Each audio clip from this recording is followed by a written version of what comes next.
I'm Samantha Brown, professional organizer, decluttering specialist, and business coach. I created Pro Organizers Coach podcast to empower you to reach new heights in your business. I am on a mission to build a supportive sisterhood of passionate professional organizers. So whether you're a seasoned pro or you're just getting started, this podcast is for you. Hey friends, welcome back to the Pro Organizers Coach podcast. I am so excited about today's episode. I have Miss Colleen Watson, and she is a legacy consultant. And so you are definitely going to want to grab a pen and paper. This is something that is for all of us, but it's also something that we can potentially help our clients with, which is why I wanted to have this conversation so that you all could hear how you can help yourself, how you could help family members, but also how you can help your clients potentially. So thank you, Colleen, for being on the show. Oh, very grateful to be here. It's always important to have this conversation. Absolutely. So do you mind telling everybody a little bit about like what a legacy consultant is and what you do? And then we can jump into kind of how my ladies and my listeners can help their clients with these things. So I kind of have two major focuses. The first major focus is for entrepreneurs, like organizers and things like that. I want to help people get a safety net under them so that if something happens to them, that they get pulled out of their business for an illness or an injury, either to themselves, a family member, where, they don't have the bandwidth on a temporary basis to be able to do things. They have a plan in place so that they and their business can recover and thrive after that emergency. So that is focus number one. Focus number two is for my elderly members, because I am 55. I'm a member of the sandwich generation.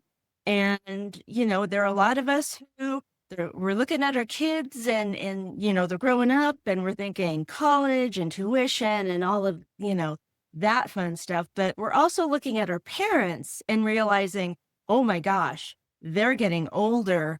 And many parents are very reluctant to have estate conversations with their children. But, I help a lot of seniors as a third party outsider who isn't, a family member, create what they call a knock box, which stands for next of kin box, so that all of their important documents are in one place.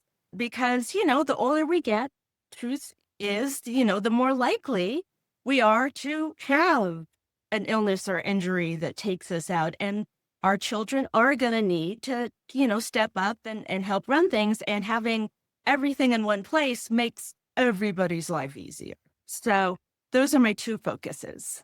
Absolutely. I love that you're doing that because as organizers, that's our goal, right? Is to help people with whatever. Like I tell my clients all the time, I'm a problem solver.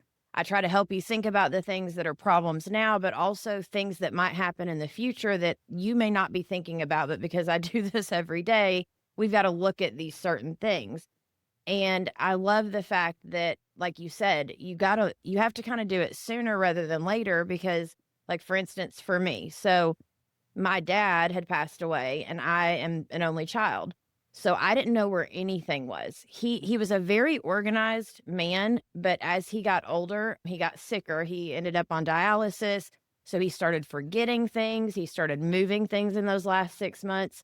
So it's like if he had passed away 6 months prior, it would have all been organized. But because he had those 6 months to kind of mess with things when he wasn't 100% in the right headspace, it all got a little scattered, right? And so I didn't know where the insurance, I knew nothing. And I was one of his main caregivers through those 6 months. I didn't even think, oh, well, when he passes, here's a list of the things I need to have ready to go.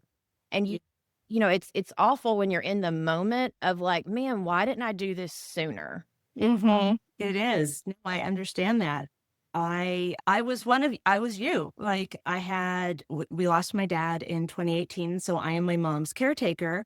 And luckily we had a lot of things set up, but she had her first major medical situation in 2023. And all of a sudden I'm a 24/7 caretaker.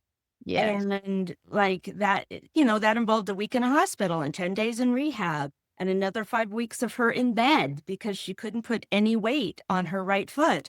And I am, taking care of her and then getting her on her feet. I want to reassure everybody she's doing great. She's ripping Good. the wall. She's out today having fun with her DAR ladies. But it is a stressful thing. And I did this because I didn't have a plan, right? Yep. And you didn't have a plan. And I just kept thinking, there has to be a better way to do this. There has to be a better way to get everything together and do this. And I think, a lot of parents are very reluctant to talk to their children about their estate plans for Absolutely. any number of reasons. My favorite study about this came from Pew and it came in 2022. And they asked seniors, so we're talking like 65 to into the 80s, like, have you talked to your family about your estate plans? And if the answer was no, why not? And do you know what the number one answer was? I haven't thought about it. No urgency. I'm Oh, fine. I'm going to stay fine. I I'm don't gonna need to live know. forever. Yeah. We make the mistake of thinking tomorrow is always going to look like yesterday. And one tomorrow, it won't. There is Mm, a thing that says 8 out of 10 people have emergency conversations in the hospital with their wow. parents, right?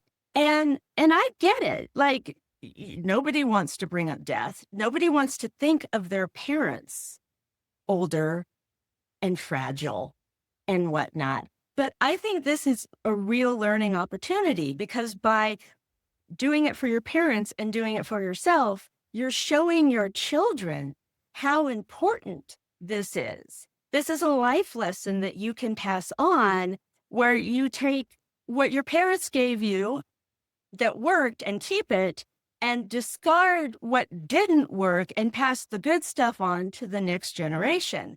Because, a lot of this is about things like money, and we don't talk about money. And Mm. death, and oh God, we don't talk about death. You know what I mean? It's all of these things that it's somehow impolite to talk about, and yet they're gonna affect everybody at some point. And so why don't we get things in order now? And the nice thing about a knockbox is it's a fairly non-threatening thing that Right, right. you It brings it up in a different way yeah, than and it's almost like a knock box. What's that? Like it almost brings like a curiosity to it yeah, versus and like, hey, can we talk about when you're gonna die? yeah, Yeah. and it also tends to make it easier for them because all of a sudden, like, oh, everything's in one place. And I know Right. where it is, right? And at some point you're gonna, I hate to say this, but in all the families, there's always like the one kid who is the responsible one who is gonna be picking up the bulk of the work when a parent gets ill. And if they know where the knockbox is, all of that information is there and it's good to go. And it's really non-threatening. And it's not, you don't think about it like, oh, this is planning for death. This is planning for illness. This is planning for it. No, this is making everything just more organized so I know where it is. And And exactly. And as organizers, we have the unique opportunity to present this to people in a mhm. way that maybe the average person, can't or wouldn't. Like the plumber wouldn't walk in and be like, "Hey, does your family have a knockbox?" You know? No, And it's really not. yeah, but as organizers, we are in your intimate space. We're helping you declutter. We're helping you go through papers. We're helping you go through these things. We're even just mentioning it or just letting someone know about it or like, hey, here's a resource. Anything could be life changing for them and their family. Just that one little statement or, hey, here's a resource if you're ever interested. Yeah. Speaking of which, so if as an organizer, where Mhm. would you say that I start with this? So the easiest way to start from my perspective is to start with the legal documents. We don't think about this, but our lives are defined by our legal documents. Our birth certificate tells us, not just when and where we were born, but this is the country I'm a citizen of. This is the year I was born, which can make a difference in the way laws change and things happen. The year you were born determines when you can drive, when you can drink, when you can join the military, when you can vote. Like there are all these things as citizens that depend on knowing when you were born. So you are legally allowed to do the things when you're legally allowed to do them. You need a passport to leave our country and return. You need a fishing license to fish. You need a Mhm. driver's license to drive a car. There are many professions where you have to have a license to do that profession. And in order to keep that license, you have to have continual education to keep being able to get that license, right? Right. All of these are legal documents. A house deed is a legal document. Buying a car, you're signing a bunch of contracts. That's a legal document. Even a death certificate is a legal document, right? And we have a ton of these just kind of lying around. And if you think about it, so many times we need to have these things. And we're like, oh my gosh, where's my birth certificate? Oh my gosh. Oh, something comes up about dad. Where's his death certificate? Right? Like, let's start with the simple things. Like most people are like, fine, like, okay, let's get the birth certificates in one place. Let's put my house deed in one area. Let's put the car lease, the lease or the ownership or whatever you have in one place. That's an easy place to start because most people, one, it's the stuff that they don't think about. So they're like, oh, wait, yeah, let's have everything in one place. So when I need to pull it 2 years from now, I won't have to hunt around my house. Right. Yeah. Well, and Yeah. honestly, 2 things are coming up for me as you're saying this. One is right now I have a fireproof safety box that Mhm. was my dad's, and because of what I went through with my dad, I took his fireproof little small box. I used the system that he had created before he got sick and messed it all up in the 6 months. Um, Yeah. and I started implementing the same thing. So every single time, everything you're talking about, when I need my birth certificate, all of it is in that box. And Mhm. it's been life changing. Like, I could understand that. yeah, it takes a weight off of your shoulders. And then the other thing, currently at the moment, I'm working with a client that just a couple days ago I did a session with her, and we were supposed to be working on her kitchen, but there was all these papers everywhere. I'm like, "Hey, let's tackle these for a minute and just kind of see what they are." Yeah. They were checks that she has been getting from her dad's like dividends and stocks and stuff. He's been dead 10 years. All of this paperwork that she was so overwhelmed by it and by the pile of paper, she didn't know where to start, how to start. So literally, I'm like, all right, we're going to get an accordion binder. Like, let's keep it simple. Let's just get an accordion binder. Yeah. We'll start putting stuff in there. Let's put, like items with like items because I'm like, that's the only place I know to start to help her. I'm like, okay, and let's Mhm. make a list. What do you need to get done? She's been putting this off now for a decade. And these are Yeah. checks she could take to the bank in cash. Yeah, and Have her dad's death certificate. She didn't know where it was. So the pile has just been piling up of all this money. But because she didn't have the death certificate and didn't have a plan, yeah. it was just too overwhelming to deal with. And I totally get it. And and you sit there and you think a decade with that money in some sort of IRA or mutual fund where she's getting interest and dividends, like what could that money have done for her Yes. in what decade?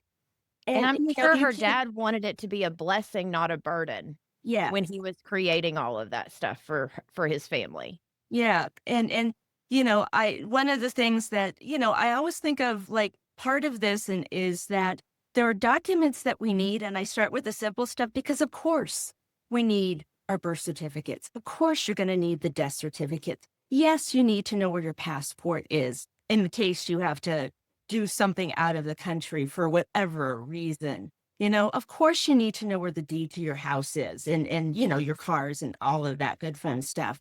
But there are things that we need that we don't know we need.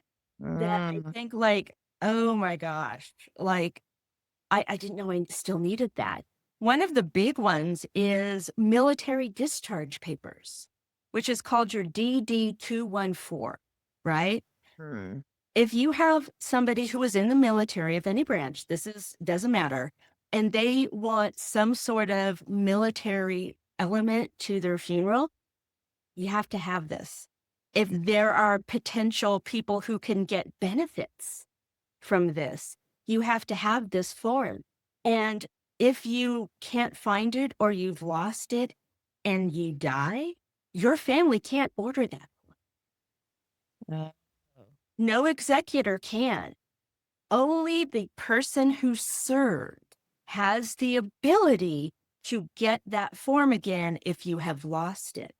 And if this is something that matters to you, then you have to, and most people are like, oh, why would I need my discharge papers? I was out, like my dad got out of the army in like 1958. Why would he need his discharge papers? But, if he had wanted something like that at his funeral, you absolutely need them. And there are plenty of former veterans who do. There are plenty of potential people who could get military benefits who can't even see if they're eligible because they don't have this paper. So these are the things that could cost family members. And even your wishes, your desires, if you're not organized. And it's really kind of sad. So this is the type of things that people don't think about. Like you get out of the army and you're whatever age you are, maybe you did your 4 years and you're 21 or 22. Maybe you did 8, maybe you did 12. But, God willing, you've lived a long life and why would you think you need your discharge papers? And right. like I don't know about you, but you're an organizer, but I have a mom who will throw anything away. Uh, Even things she shouldn't throw away. Right? And so, you have to have that balance of knowing what's like, no, you can't throw this away for this reason is and another really important thing to know. yeah, speaking of, so you have a checklist, right? I do. That has like all of the stuff that, so will you tell us a little bit about the checklist just so, and I'll make sure to put the link in the show notes for the checklist for sure. So the checklist, I kind of have it divided up into sections. So I start with what I talked to you about, your basic stuff, the stuff you need, important legal documents that, you need every 5 or 10 years. And if you know where it is, it's like big psychic relief. But then we go into the day-to-day things. So if you have a credit cards, you need to be able to have your most recent statement of your credit cards in there.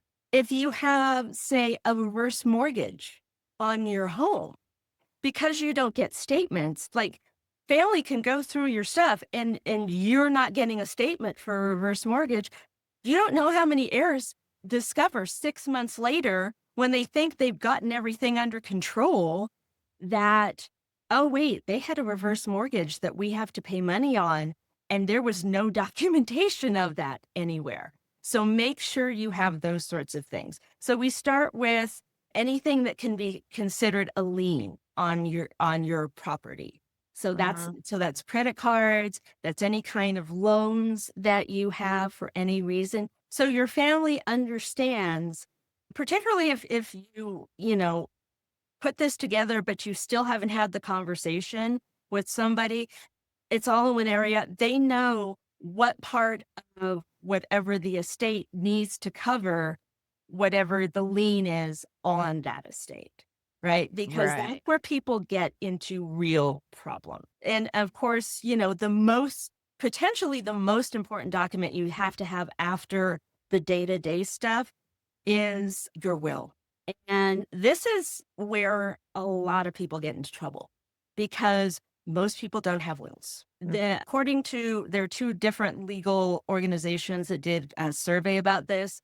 One come up with 32%, one come up with 38% of people have wills. mhm. 2/3 of people do not have wills, right? And this is, one of the nice things about having just a checklist with will on it is it's a little nudge, like, oh, yeah, I haven't made a will yet. And it's coming like it's not from your kids, it's not from your grandkids, it's not from your spouse. It's this third party person who doesn't know you from Adam who's saying, yeah, you need a will and it needs to go in here. And Right.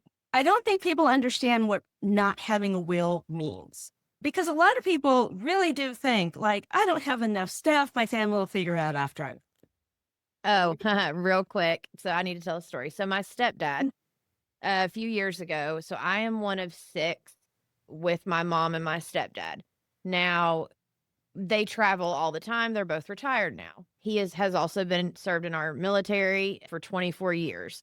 And so recently they have 2 homes, like they have quite a bit of, there's stuff that needs to be figured out if Yeah. something were to happen.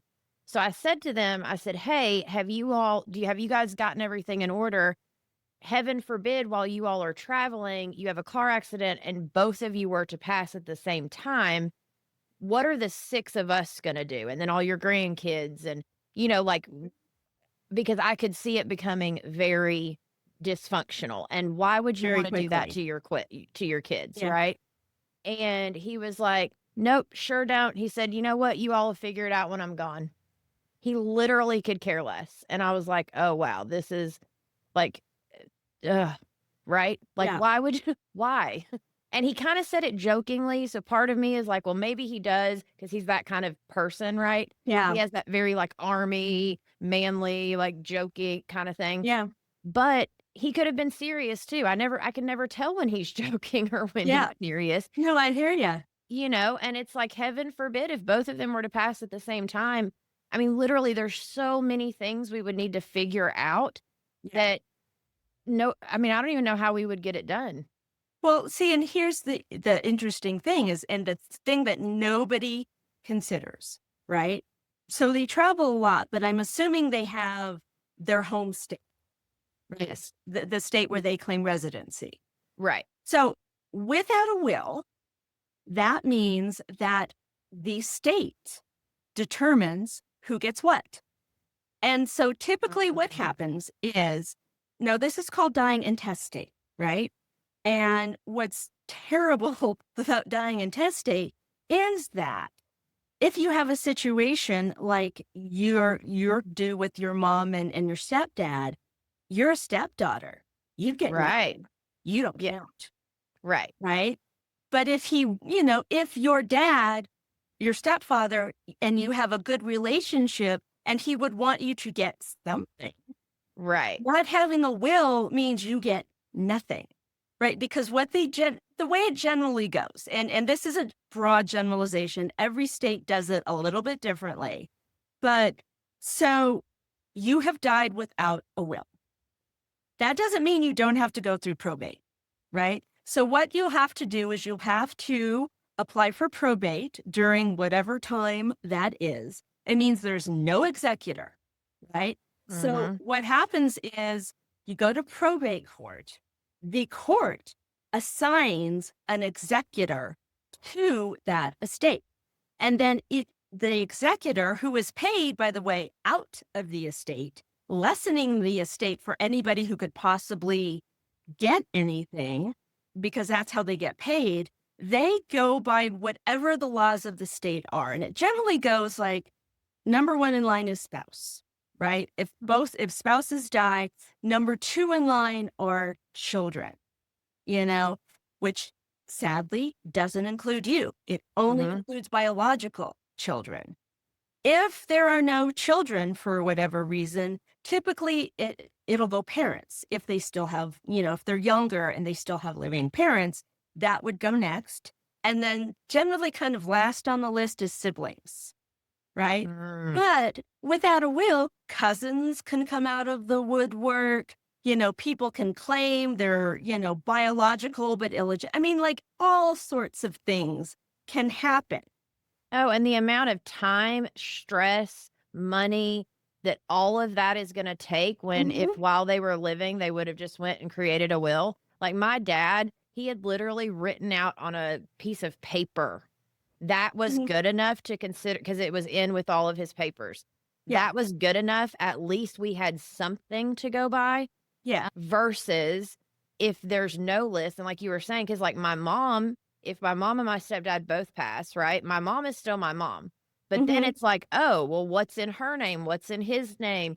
Like you were saying, the benefits of him being in the army all those years. Like Mhm. there's so many things.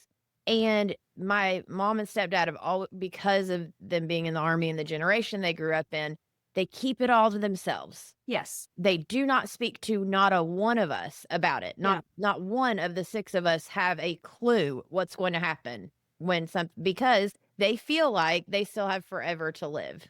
Yeah. But that's the nice thing about this checklist is if they get it all organized in one place, they can keep that up and not have talk to you at all. But somebody finds the knockbox and everything is in there, you're still going to be okay because you know what's on the agenda, Yeah, as right? soon as we get done recording this, I'm sending my mom the checklist, by the No, way. I do not blame you. So behind the will is all your insurances. Mm, So your life insurance, your homeowner's insurance, car insurances, what the policies all are, what they cover. And, one of the things I always recommend people do is to take it out once a year. So once a year, I always encourage people like maybe it's the first weekend in January. I don't care when it is. You just have an established pattern. It goes on your calendar. You get open the Knox box, you open it all up. You look at like, okay, who are the beneficiaries on all of my, investments and things like that. Make sure that's still good. Move on. What's my life insurance cover? What's my health insurance cover? What are my backup insurances cover? And all of that stuff. So you understand going forward, like what is going on. So you're not like caught out. Like once a year, you just get a little refresher course on things. And that way, if things have changed, you can make changes. One of the big things that does happen with people, particularly in their homes, is they do some sort of upgrade. They look at their kitchen and they decide, okay, we need new appliances. And as long as we're getting new appliances, why don't we, invest in some nicer backsplash or some nicer counters or whatever? Same with bathrooms, same with bedrooms. Any upgrade you do to your home that increases the value of your home, first of all, I make sure that I have a realtor friend, have them go through, look at the upgrades you've done and say, does this increase the value of my home? And if the answer is yes, you need to increase the value of your homeowner's insurance because I'm in Colorado. Colorado had a very big event several years ago called the Marshall Fire. And it was a horrible fire that destroyed over 100 homes and apartment buildings. Unfortunately, it hit at the wrong moment where we were having this intense wind. And so the wind just spread everything.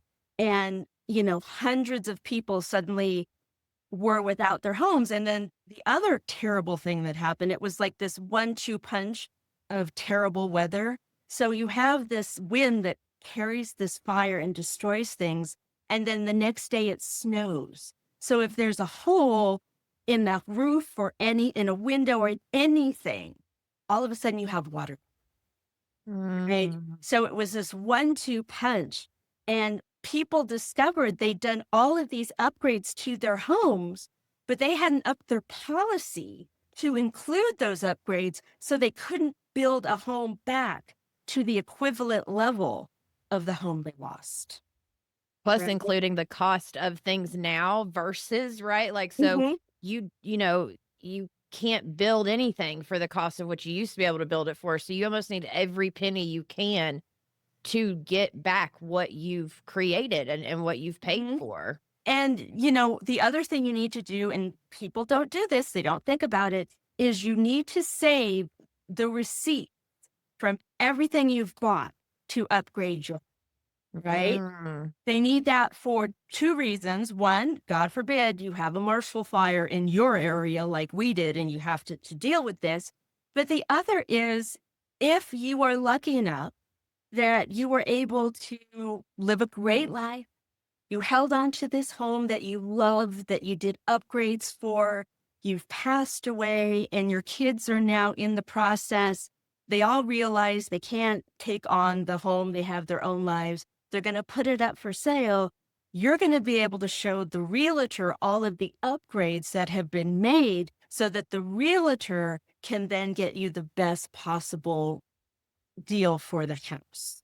And, that sounds very cold, but the truth is a lot of people, they love their childhood homes, but they don't want to live there as adults. Right. You know? And so Yeah. these are things that people just don't remember. One of the things that I found out that once again, I'm in Colorado. We are sunny here. We have sun like 263 days average out of the year. Really? When I think of Colorado, I think of snow. But anyways, go Yes. ahead. The lovely thing about Colorado is it snows. You have a gray, crappy day for 24 to 36 hours. And then the sun comes out. Is it 27 degrees out and freezing outside? Yes. Does it look like it's 60 degrees and lovely? Yes, because the sun is out, right? And so we do a lot of solar here. A lot of people have solar on their homes. Well, guess what? You don't own that solar, you lease it. And if you sell a house with solar panels on top of it, you do not sell the lease to the solar panels. So if you've sold your house, one of the reasons that new people bought it is because it had solar panels and it's going to save them money on their electric bill. If there's a problem with them, they're going to want to talk to the person on the lease, which is the former owner. As if you're going to do that, you need to then, like, you need to call them and say, I'm selling my house. How do I turn the lease over to the buyer? You know what I mean? Right. And Yes. once again, who thinks of this stuff? Right? Nobody. Nobody. And that's why I created a checklist because I'm trying, and like, it's pretty simple. It's all like, here's this, here's this, here's this. But it's things like when you read it, a lot of people have said, I'd never even thought of that. Like, That's when you know you have a good checklist.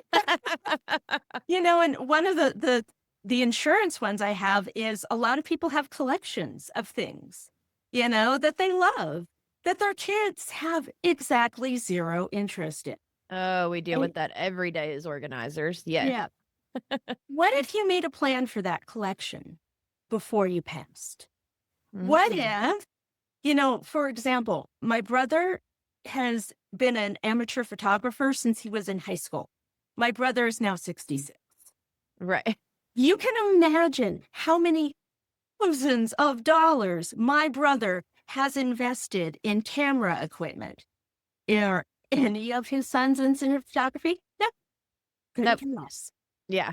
But I said to him, like, Bob, is there maybe an educational program you could donate those cameras to that somebody would get value out of them? If you were an art collector, is there an art museum that would love your collection? Particularly, everybody's like, well, no, the Metropolitan Museum of Art is not going to want my collection. Probably not. But last time I checked, there are a million local regional museums that might be very appreciative of your art collection. If it's sports memorabilia, there's all kinds of places that you can donate that stuff to if you're willing to do a little research. And that way, this thing that you've put love and time and money into doesn't just become an asset. It becomes something to be appreciated by next generation of people who share your interests. And not just that, if you have a collection and let's say you want it to be sold and the money donated to your local church, or like there's all sorts of ways you can go about saying what you want done. But what Mm-hmm. I also love about that is as organizers, we are constantly dealing with the kids who the parents have passed, or whoever it is that their loved one has passed.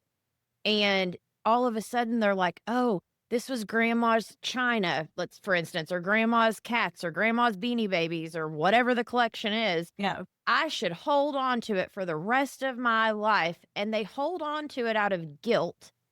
And Mm-hmm. then it starts taking up areas of their home and they hate it, but they have this guilt. I call it gift guilt. Like Yeah. they honestly have this guilt of like, oh, well, it was my grandmother's. And so I should not, and I try to be like, hey, is there maybe your favorite in there you could keep? Or could we take a photo? And then could we release the rest?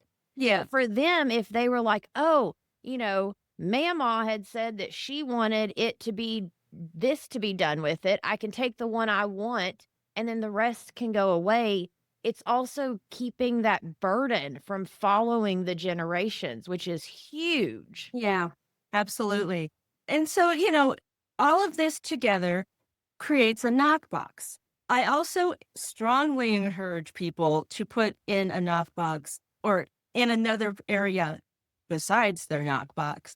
Take a picture of all your important documents, put it on a flash drive, right? And put it somewhere safe. You know, and I've always told people, like, if you have a safety deposit box, put it there. If you have a lawyer, just say, can you hold on to this for me? So if the worst possible thing happens and it gets destroyed, but for any reason, I mean, we all want fireproof safes, but there are certain fires, not even fireproof safes. You can do the very best you possibly can and still lose everything. Absolutely. Pictures, put it somewhere not in your home. Right. And there are all kinds of like knock boxes you can purchase for yourself. Go to Amazon, there'll be a million of them. But I think they're a little pricey. Like a plastic box with some hangers and some manila folders and, a file thing. That's like 50 bucks. It works just fine.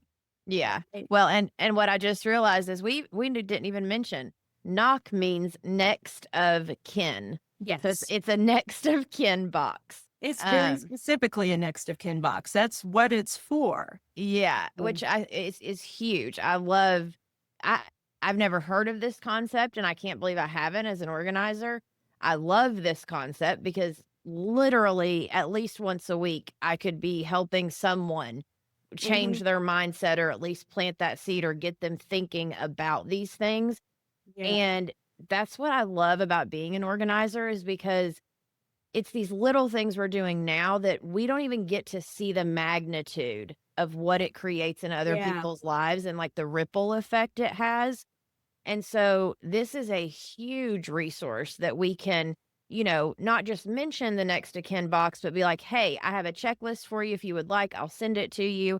And then you've at least done your part to Yeah. offer them something, right? And so speaking of, will you tell everyone like where they can find you, your website, all of that kind of stuff? Yeah. So I'm called Century Plant Business Services. So I do help entrepreneurs create a safety net for their businesses, which includes a knockbox. But as somebody who is a caretaker to a senior and who knows what this looks like, I also help seniors organize their knockboxes and get them together because sometimes something cold like a checklist or a third party outsider who could care less about whatever your family dynamics are Right. can get the message across. And so I'm at Century Plant Business Services and I will send Samantha my list. You can get it on hers and you can get it on my website. I also have, if you're interested, and I'll send Samantha this as well, what I call the starter kit.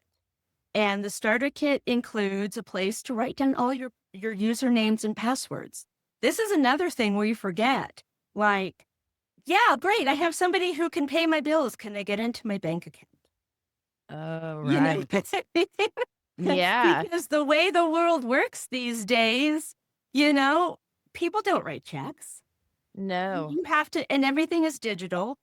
If you want to, I mean, my mom and we had a really strong wind that created that fire I just told you about, knocked down our fence, right? So we had Mhm. to make a claim to get the homeowner's insurance to build us a new fence. It all was done online. How did, can you make a claim? You can't make a claim on the phone anymore, so they have to have your username and your passwords for all of that. So there's a username and password. There's a phone numbers for your important people, like who is my doctor? What medications am I actually on? Oh, You know that's what I mean? huge. Every Yes. time I've had to take my dad to the hospital or my husband when he was going through his stuff, I literally kept a list of their Mhm. medications in my wallet because it happened so many times that I had to know and I didn't know that finally I was like, that's it. I'm writing a list and I'm keeping it with me. And it made life so much simpler to Yeah. just have that list. What is the name and the phone number of my insurance guy, my estate attorney, my financial people, my doctors, my specialists that I go to, so I can, somebody can call them and get information. And another thing, I'm so glad I brought this up because another thing people forget to do is, we have these lovely HIPAA laws that protect privacy, and we need them. I'm all for them.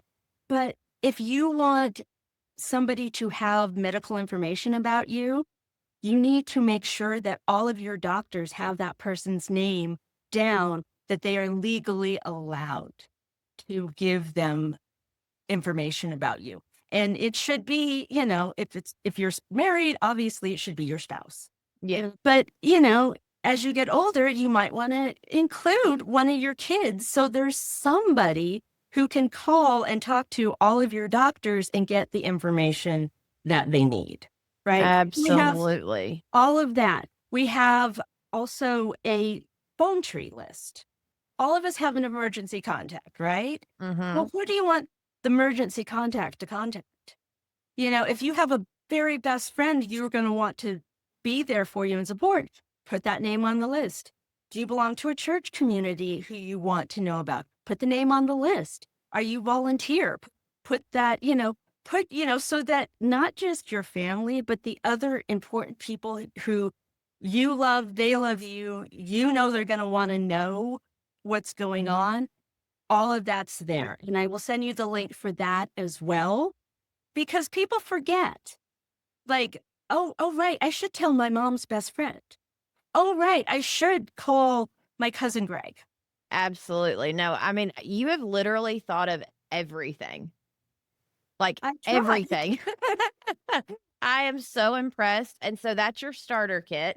So I will Mhm, definitely have the list for that or the link for that, and then I'll definitely have your website link too, so they can just go straight to your website, they can find out mhm. all the information that they need to.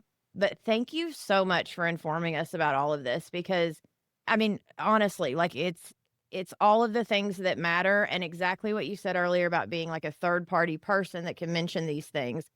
As organizers, we are a third party Mhm. person that can mention it without somebody taking offense or without it being too emotional or without whatever. And why wouldn't we take the time? Like the Yeah, whole time you've been absolutely. talking, I've been taking notes, like send the list to this person, do that, because like I want to help other people with things they're not even thinking about. Yeah, and I'm really passionate about this. So, you know, I'll send it to you, but if any of your organizers are interested at all, please contact me. I will send it to you. You can put your own logos on it. I don't really care. It's just, we need to death Get is the word out. yeah, death is scary. And I have lost a parent, you have lost a parent, and your brain gets fuzzy for a while. Yes. Grief is a hard thing. And, I always love that line in WandaVision, what is grief but love continuing? That he Right. says to her. And so it's an honor to grieve because it means that that person and you did it right. Right? Absolutely. Well, and when you're in grief, you like you said, your head's fuzzy. You don't have the capacity to think about those things that and Mhm. all you have all these other choice and decisions coming at you. Yeah. Like, how do you want the funeral to be? Like, what do you want it like there's all these other things that are coming at you. Yeah. People and a lot of people seem to plan that part at some point, Yes. like how they want their funeral done. Okay, great. Your funeral's done, but now what? Yeah. Like, Because, they don't and hello? probate, takes anywhere from 9 to 48 months. Oh, It yeah. can be a long, drawn out process, even if you've done everything right. Yes, Depending on what state you're in, there and are, how many people come out of the woodwork or yeah. getting all of the because then you have to notify people, like, we had to go through Mhm. this with my grandmother recently, and it honestly I think by the time the law and she had a lawyer, he had everything but there were certain little pieces missing, just little pieces, nothing Yeah. big. She didn't have a huge estate, nothing like that. It took right at 3 years for everything to make its way through the system to where it was like, quote unquote, said and done.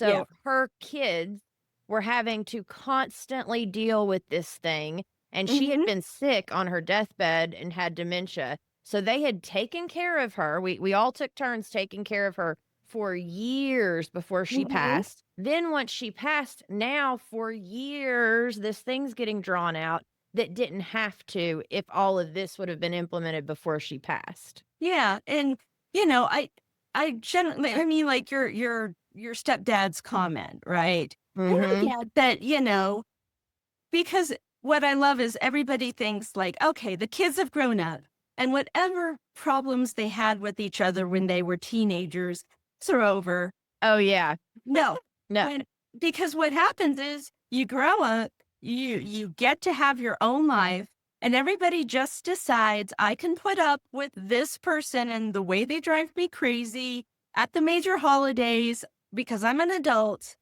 and the And rest this of is the what adults do. yeah. Yeah. But the second, somebody dies, particularly if it's a parent, Yes. like all of a sudden, because it's so difficult and emotional, you're a teenager again. And all of that stuff comes and Absolutely. and just think about this. You're not there to be the peacemaker that you've always had to be for your children while you were there. Yeah. There's I always say this to my seniors. If you're lucky and you've done everything right and you have, your kids have, you've done the 24/7 parenting, you helped them become the adults they became. They went off and did what they were supposed to do, which is build their own life. Maybe they got married and had kids. Maybe they didn't, whatever their life looks like, but you've launched them, right? They're out in the Right. world. And it could be decades since you've had to be that 24/7 taking care of the kid parent, right? Mhm. And it's really easy, and the older you get, yes, you love your parents, but they're not parenting you anymore, Right. right? The creation of a will is your last and potentially most important act of parenting, right? Ooh, that's good. And just because you did, because that's the ender. If you really want to say, I did the very best job I could, I raised my kids right, they became these people, you can't say that 100% until you have. Right. And potentially, I mean, we all know it. There are families that you did everything right and the family even got along. You raised your kids great. But because of your death and the fighting, it actually split the family. Yeah, it does. And so, take this away, like get everything ready in advance takes so much psychic weight. You don't even know you're carrying off Yes. your shoulders, right? Yeah. Well, and what I love about what you're presenting here is it's not just like, yes, it's the death stuff for sure. But it's also stuff that, like, for me, the second you get it all in one place, it takes the weight off of your shoulders while you're still living for the rest of your Yes. life as well. So it's helping you in the meantime. And then it also helps your children too. Why would we not want to do that in life? Yeah, and it seems very simple, but sometimes that we all know that simple and easy aren't always the same thing for some. Hello. Well, As organizers, we would not have jobs if that was not the case. Oh my goodness. Thank you so much for having this conversation with me and for being on the show. This has been oh no, thank you so much so for having me. powerful. Yes, and then for those of you listening, we'll have all the links in the show notes. Reach out if you have any questions, and definitely, help your clients plant those seeds.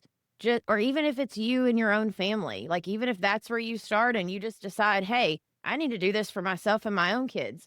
Great, then we've at least helped one person because once you do it for yourself, then you can tell others how you did it and what you did, and so it becomes again this ripple effect that in my opinion that's what we're here for, is to become a ripple effect in other people's lives. So I appreciate you so much, Colleen, And for those of you listening, we will catch you in the next episode.